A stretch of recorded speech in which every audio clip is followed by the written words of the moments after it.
And let's take a moment and talk about the one that's near and dear to all of our hearts. That's respect. Respect. To what degree are you comfortable being you, regardless of what segment of the population you may be from or what lifestyle you live? Does that employer make it a comfortable environment for you ultimately to feel you can succeed in that workplace? Does the employer view you as a 360-degree individual, meaning that they understand a certain degree of work-life balance is necessary for all associates to be engaged in the workplace? Do they understand that you have a life outside of the organization? And do they respect and appreciate the sacrifice that you make to be away from your family in order to help them succeed in the workplace? Ultimately, is the quality and the nature of the work that individuals do appreciated by associates? And to what degree does leadership demonstrate that level of appreciation? And that's respect. Let's talk for a moment about fairness. There's 3 critical dimensions to fairness. Fairness really talks about equity, impartiality, and justice.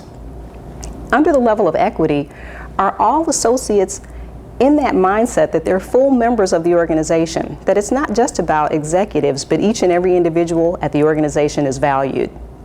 Do they all have opportunities for recognition? And is there a feeling that there's a fair level of pay in addition to garnering a fair share of profit for the input an individual associate provides? Impartiality. Is there fairness in company decisions? Hiring, promotions, training, and opportunity for advancement. Do associates and employees feel that it's fair for everyone and there's impartiality in the workplace? Justice, the last component of fairness. Associates need to feel that there's no possibility for discrimination, and in the event that they do have a difference of opinion with management or leadership, is there a process through which they have a right to appeal decisions and certainly be given the opportunity to have a fair and objective review of any concerns? That's fairness. Let's take a moment and talk about the last component of the trust index, and that's camaraderie. Perhaps the one that we all value the most in the workplace. Camaraderie is the sense to which there is a feeling of a family environment in the workplace. This talks a little bit about intimacy. To what degree do you really feel that this environment values you and you can ultimately be yourself?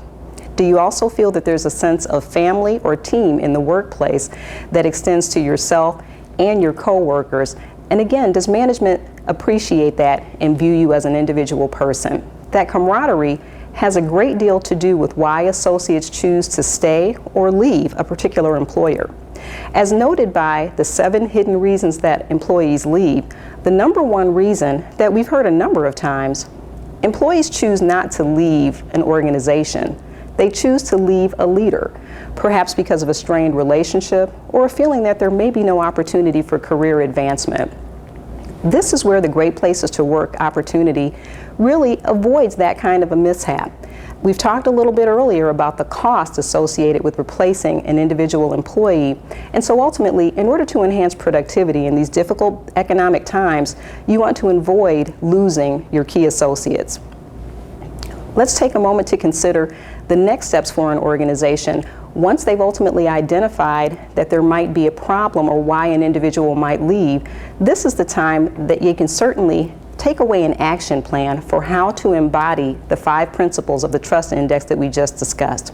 Let's take a moment and talk about credibility. There's 2 simple things that a leadership team can do.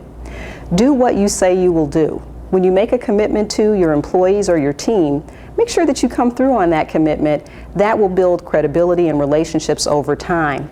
In addition to that, associates have also shown through surveys that they value a leader's ability to do the job. There comes a time to lead a team, and there's a time to roll up your sleeves and get involved. In these lean times when people are doing more with less, associates value a leader who can jump in and demonstrate they too can do that job. Let's take a moment and look at camaraderie. There are many opportunities in the workplace to create interactive events that allow the team to get to know each other in a different right, whether it's a simple potluck or a team outing where you actually take them to an off-site event or a baseball or basketball game or sporting event. There are many opportunities to instill that team camaraderie feeling within your group. As we noted earlier at the beginning of the program, we guarantee you that you'll see the outcomes in your productivity.